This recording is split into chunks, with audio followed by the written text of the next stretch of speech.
नमस्कार मेरे प्यारे किसान साथियों। मैंने आपको आज 18 अक्टूबर के दिन, शनिवार का आज दिन है, बताया था सुबह के आजादपुर मंडी में प्याज का कैसा बाजार बनना शुरू हुआ, कैसी आपकी मंडी में आई और कैसी स्थितियां जो है वो बननी शुरू हुई। लेकिन मैं आपको बताऊं, आज शनिवार का दिन है और शनिवार का दिन मंडी के लिए खास होता है। कई बार स्थितियां परिस्थितियां पलट जाती हैं। कई बार क्या, ज्यादातर हम देखते हैं कि सुबह जो ग्राहकी होती है उसके मुकाबले दोपहर होते होते जो ग्राहकी है उसमें परिवर्तन आ जाता है, ग्राहकी अच्छी हो जाती है। कई बार क्या है कि जो आवकें हैं, सुबह जो रिपोर्ट आती है, सुबह की अर्ली इन द मॉर्निंग आती है, तो कुछ आवकें जो है उसमें शॉर्ट होती है, बाद में वो आवकें फिल हो जाती हैं, यानी कि ऑन द वे वो गाड़ियां होती हैं। तो क्या अब आवकें कुछ जो है फिल हो गई है? क्या ग्राहकी में कुछ इस समय प्लस है? भाव जो है फिलहाल वो कैसे चल रहे हैं, स्थितियां कैसे चल रही है, सारी चीजों पे बात करेंगे, पूरी जानकारी आपको देंगे। हमारे साथ जुड़े किशन भाई साहब। भाई साहब नमस्कार जी। नमस्कार शर्मा जी। कैसे हैं आप? बढ़िया शर्मा जी। किशन भैया, सबसे पहले तो शुभकामनाएं होनी बिल्कुल चाहिए। बिल्कुल शर्मा जी, धनतेरस की सभी श्रोताओं को बहुत बहुत बधाई हो। आने वाली दिवाली, छठ पूजा भी आ रही है और देखा जाए तो अक्टूबर में काफ़ी त्यौहार आए हैं हमारे। तो अक्टूबर महीना मेरे को लगता है 12 महीनों में से एक ऐसा महीना है जिसमें त्यौहार बहुत ज़्यादा ही होते हैं। जी। तो आगे जो है अराइवल की बात कर ले शर्मा जी, तो 30 गाड़ी की अराइवल है, फ्रेश अराइवल कुछ ज़्यादा नहीं है। शनिवार का दिन है और कल भी 25-26 गाड़ी थी। देखा जाए तो 2-3 दिन अराइवल ज़्यादा नहीं आई है, लेकिन ये रैक वाली बात है तो रैक ने थोड़ा सा काम खराब किया है। रैक लगातार आए हैं, कल भी एक रैक आया था और कल कुल मिला के कुछ यहाँ माल बिके हैं, कुछ ये रैक का माल शर्मा जी पहली बार स्टेशन पे सेल हुआ है। अच्छा जी, ये बात सुबह पहली मुझे बार पता चली। हाँ, पहली बार स्टेशन पे सेल हुआ है। कितनी अजीब रेलवे सी बात नहीं है? शर्मा भाई जैसी अब उनकी मर्जी है जैसा करे, लेकिन वो ये है ना कि पहले यहाँ सबको बोल दिया था भाई स्टेशन पे ऑक्शन होगा, तो स्टेशन पे सेल हुआ है। तो वो माल वहाँ पर ये समझ लो 8 रुपए किलो से लेकर 9 रुपए किलो के बीच में ही बिके हैं ज्यादातर माल। नासिक के माल अब कस्टमर को 8 से 9 रुपए वहाँ मिल गए और कस्टमर के लिए तो बहुत फायदा हो गया। जिन्होंने लिया वो यहाँ इधर जाम में भी नहीं फंसना पड़ा। जैसे एक बॉक्स एक आदमी ने लिया, उसने फिर 5-6 का बांट दिया, या जैसे जिसकी कैपेसिटी थी किसी ने 2 बॉक्स भी लिए होंगे, तो यानी 25 बॉक्स वहाँ पे वहीं के वहीं स्टेशन पे ही सेल हुए। और इस वजह से इधर मार्केट में भी 30-35 गाड़ी बिका। अगर वो स्टेशन पे ना सेल होके इधर सेल होता तो इधर सेल ज़्यादा होती। अब कुछ कस्टमर हैं वो डायरेक्ट स्टेशन पे पहुंच गए तो वहाँ भी परचेज किया, जिनकी ज़्यादा मतलब कैपेसिटी होती है। तो कुल मिला के माल बिक्री में तो मतलब ये देखो ना कि 100 आज टोटल 112 गाड़ी हैं, जिसमें 30 गाड़ी ताजी लगा लो तो 82 गाड़ी कल का बचा। और 112 गाड़ी में देखो शनिवार का दिन है, 50-60 गाड़ी बिकेंगी, लगभग 60 गाड़ी के लगभग बचेगा।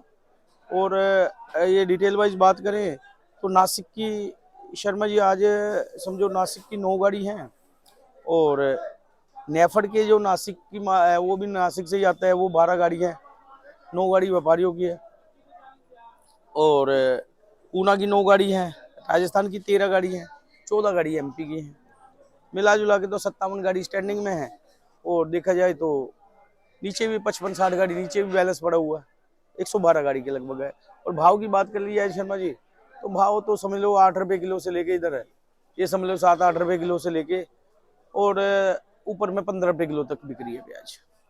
एरिया वाइज है, जैसे एमपी के माल हैं या अपने राजस्थान के माल हैं शर्मा जी, वो समझो वही 8 रुपए से लेके 11 रुपए तक, 11.5 रुपए तक। एमपी के भी यही समझो 8 रुपए से लेके 11, 11.5, 12-13 रुपए है, कोई 14 रुपए भी है। एमपी के बढ़िया माल हैं। तो बाकी पूना के माल हैं वो शर्मा जी कह सकते हो कि 15-13 से लेके यानी 12-13 रुपए से लेके और 15, कोई एक आध दो गाड़ी सुनने में आता है शर्मा जी, वो 15 से लेके 16-17 भी, 16-16.5 भी बिकी है। लेकिन वो एक आध गाड़ी है शर्मा जी, कोई ज्यादा माल नहीं है। कुल मिला के ये पोजीशन चली है। तो किशन भैया, आज शनिवार का जैसे दिन है, जी सर। सुबह की और अब की ग्राहकी में कुछ थोड़ा बहुत अंतर है? शर्मा जी ग्राहकी तो ठीक है, ग्राहकी में तो कोई ऐसी बात नहीं है, क्योंकि जब जैसा कि आज मतलब ये जो स्टेशन में माल बिका था, वो जिसका 8 से 9 रुपए किलो वहां से खरीद के लाए हैं, इधर मंडी में लेके आ गया है, वो 9-10 रुपए किलो बेच रहे हैं, 9.5-10। मतलब ग्राहक को मिल रहा है, हर भाव में माल मिल रहा है। ये बात है। और जो घर ग्राहक की ठीक चल रही है शर्मा जी, ग्राहक की तो माल है कि आज शनिवार का दिन है, 60 गाड़ी के लगभग बिकेगा। अच्छा किशन भैया, पीछे एमपी से और इधर महाराष्ट्र से क्या कुछ स्थितियां जो है वो सामने आ रही है मालों की? शर्मा जी माल तो अब आएंगे, अब आने वाला जो है ये नेफड़, मेरे को लगता है कि एक रैक तो रास्ते में है, वो आएगा, कल लग जाएगा शायद। उसके बाद शायद 5-6 दिन का गैप आ जाएगा, रैक ही आएगा 5-6 दिन। छुट्टियों की वजह से है ना? दिवाली की छुट्टियां हैं, बाकी एमपी में भी कुछ मंडियां, महाराष्ट्र में भी दिवाली की वजह से 5-7 दिन बंद हो जाती हैं। तो थोड़ा सा मतलब ये है कि मंडियों में माल नहीं आएंगे, तो डायरेक्ट दिल्ली भी हो सकता है। मुझे लगता है कि अगला हफ्ता थोड़ी सी, जितना प्रेशर इस हफ्ते रहा है, इससे कम प्रेशर रहेगा थोड़ा सा मतलब।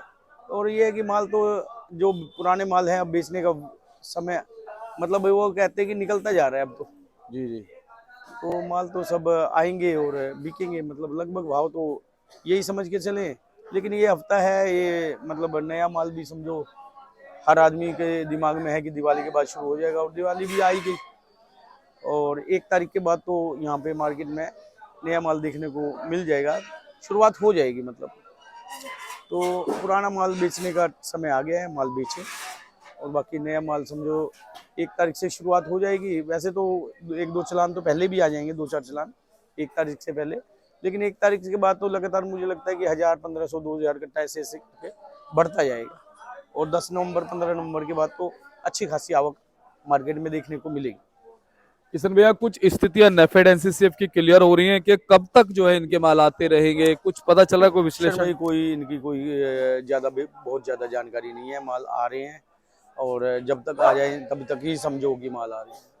बाकी कोई क्लियर इनकी पोजीशन नहीं है, किसी के पास भी नहीं है। और कोई कहता है तो शायद उसकी कोई अंदर से जानकारी होगी तो वो कहता होगा, लेकिन अपने पास इसकी बहुत ही पुख्ता जानकारी नहीं। सही बात है। और हमने ये देखा भाई साहब कि जो लोग कहते आए ना इस साल में, पिछले 2-3 महीने से नेफेड एनसीसीएफ को लेके, उनके वो आकलन भी जो है वो गड़बड़ और हाँ निकल गए नहीं हैं। देखो, इतना मतलब 5-6 रह गए एकदम से, एक हफ्ते में ही आ गए, इतना किसी ने भी नहीं कहा था। जी। सबके दिमाग में था कि हफ्ते में 2 रैक तो आएंगे, और 1-2 रैक ही आने चाहिए थे। अगर 1-2 रैक आते हफ्ते में तो शायद किसानों के लिए, व्यापारियों के लिए थोड़ा सा ठीक होता। लेकिन एकदम से ज्यादा माल आना हमारी समझ से बाहर है। एकदम से इतना माल नहीं आना चाहिए था। इसके माल आने से मतलब माल किसान के मतलब नुकसान ही हुआ है। बिल्कुल सही बात है। जी। तो किशन भैया, अब अंत में आपने जैसा कि ये कहा कि जो माल है फिलहाल निकलने जरूरी है। अच्छा, अगर अच्छी क्वालिटी के माल हैं, मोटे माल हैं, तो क्या उनको भाव मिल सकता है? शर्मा जी वो जो मोटे 50+ mm है ना, 50 से 70 mm, उनके लिए तो इतना ज्यादा डर वाली बात नहीं है। लेकिन बेचना है वो भी आए। लेकिन ये जो मीडियम माल है शर्मा, ये सारे मीडियम माल है, एक आध लाट को छोड़ के बाकी सारे ही मीडियम माल है। ये मीडियम मालों को तो ये समझ लो कि ये 1 हफ्ते का टाइम है, बेच ले, ज्यादा टाइम नहीं है, 1 हफ्ते के अंदर बेचिए। किशन भैया बहुत बहुत 10 दिन लगा लो ज्यादा से ज्यादा जी बिल्कुल बिल्कुल। बेचना चाहिए। जी तो आपका दिल से धन्यवाद है। जी शर्मा। लगातार आपसे अच्छा मार्गदर्शन हमारे दर्शकों को मिलता है। एक बार कॉन्टेक्ट नंबर बता दीजिए। शर्मा जी मोबाइल नंबर 9312241762, सूर्य ट्रेडिंग कंपनी, 1158 आजादपुर समझो। धन्यवाद किशन भैया। जी आप देख सकते हैं किशन भैया का बोर्ड है, ये Suraj trading company, Pratap trading company. आप स्क्रीनशॉट ले लीजिए बोर्ड का, नंबर लिखे हुए हैं जी इस पे।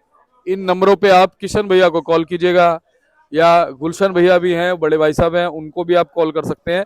किसी को भी आप कॉल कीजिए, आपकी सीधी बात जो है इनसे होगी।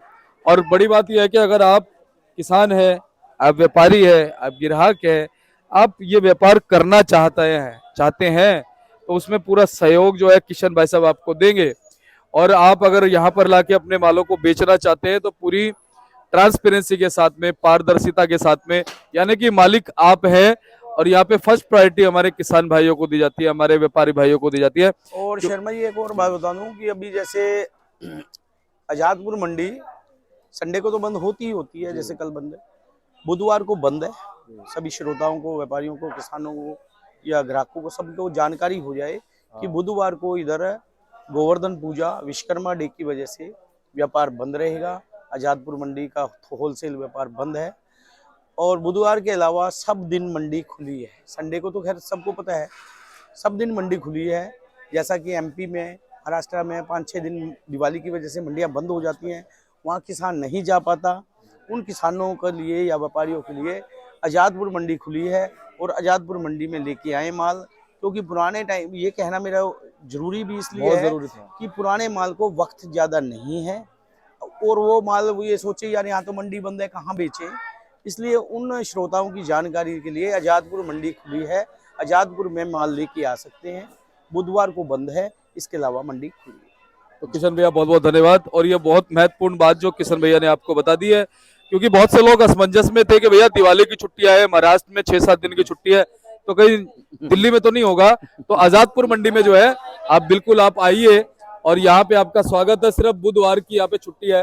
बुधवार को भैया ने जैसा कि बताया कि विश्वकर्मा डे है और जो है गोवर्धन पूजा है, जिसकी वजह से छुट्टी का माहौल रहेगा। बाकी दिनों में यहाँ पर कोई छुट्टी नहीं है, आप बिल्कुल आ सकते हैं, आपका स्वागत रहेगा। मिलते हैं अगली अपडेट के साथ, तब तक के लिए जय हिंद, जय भारत, नमस्कार।